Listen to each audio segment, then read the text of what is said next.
Hey, I'm Oliver Cronin, and you're watching Superkicks Cosign.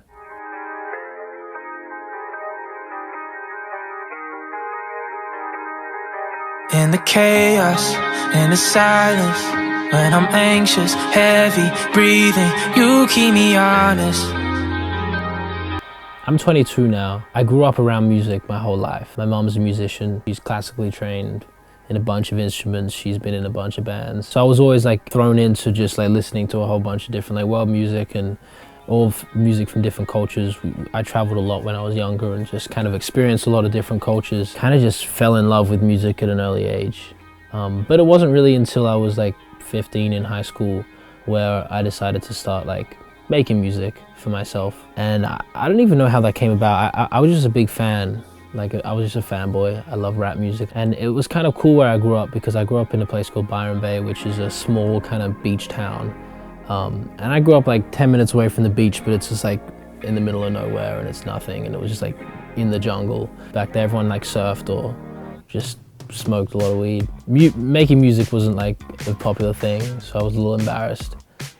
So I decided, I was like, hey, I want to eventually like tell people about this, but I want to get good first. So I didn't even tell my parents, wait till my parents fell asleep. And we had like a shed in the backyard because we lived on a big property. And I used to wait till I fell asleep, sneak out of my room, go into the shed at like midnight and record on my iPhone in like GarageBand. Just the idea of making something from nothing really just like excited me. And I fell in love with the process instantly. Like, I'm a big believer in doing anything you believe in. As long as you put in the time and the effort, you can do whatever you want. And so I was like, hey, why am I at school when I can spend 8 hours a day making music? And so I left school when I was like 17 and just made music all day, every day. About 2 years ago, I started working on an album. It's always been like the biggest dream of mine to drop an album. I feel like every musician's dream is to drop an album, but like since I started, I've just had this idea of an album and what it would feel like to drop an album and where my headspace was at when I dropped this album. And for me, that's Paradise. And so I've had this idea of writing an album called Paradise for a long time. And I started working on it. We made some incredible music. I went on a writing camp for it. During the process of writing the album, I started to blow up and get fans and go on tour, and my music started to shift a little bit and my mindset started to shift and my idea of Paradise started to shift.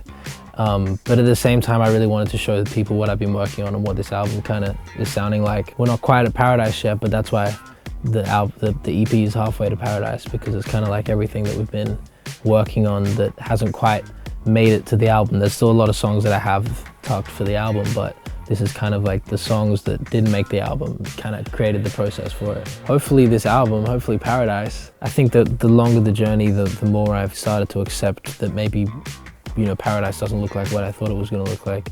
But yeah, a lot more music I've been writing, and next year I'm gonna be touring a lot, so that's exciting too. But yeah, I kind of a whole lot of the same, but just elevated and more of it. I had the worst fashion growing up. No offense to my parents, but I feel like they were the type of parents that just like didn't care. I feel like when I have a kid, I'm gonna make sure he's like, or she's like dripped out and like looks dope. My parents just didn't care. It was more like practicality over looks. And I grew a lot. I'm very tall, as you could tell. I grew very quickly, so I grew out of shoes and stuff very quickly. So my dad was like, I'm not spending this much money on shoes. I'm gonna get you like fakes. So he'd get me like fake Nikes. And I just like grow out of them like every month because I was so tall. And so that was like my sneaker memory growing up, just like fake Nikes. It was funny because when I started getting in the industry, I don't know, I got really into AF1s and was like, I'm gonna have the biggest Air Force One collection of like, I just like traveled and tried to find like all the dopest Air Force Ones. And now I just have like so many Air Force Ones for just like different styles, just like chilling. You know, you move on from that phase. I still like wearing it, but I like the plain ones now. I just rock the all white ones now. Sneakers, I'm getting there. I've recently moved into loafers territory and boots and stuff, which is cool. But I like minimal stuff. Like I like plain white stuff. I only got my first pair of Dunks like 6 months ago. So I'm definitely behind on that whole situation. The first person to kind of get me into like thinking about what I was wearing, because I was not into fashion for a long time, it was like Justin Bieber and like his whole like, I love the baggy stuff and I love kind of the way he dresses. I don't even like really look at artists that much, and I mean obviously like ASAP and there's like very like stylish artists, but I just kind of, I'm very tall and very hot and I like baggy stuff, so it's very hard to find like dope stuff. I'm just like a Pinterest guy. I just scroll Pinterest and see what looks dope. Some of them are artists, some of them are just randoms. I'm more into like fashion influencers. That's more like who I look to for fashion inspiration rather than like artists.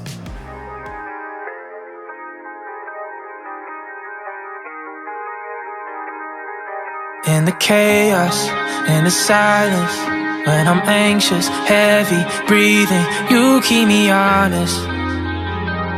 You keep me honest. When you're calling, when you're lonely, when you're spinning circles, reaching, promise I'm right here. Promise I'm right here. So let the world fall all around us.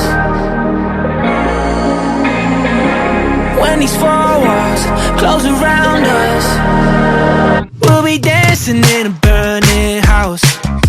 Hold me while it all falls down. I'd rather lie here than save myself. Wouldn't die here with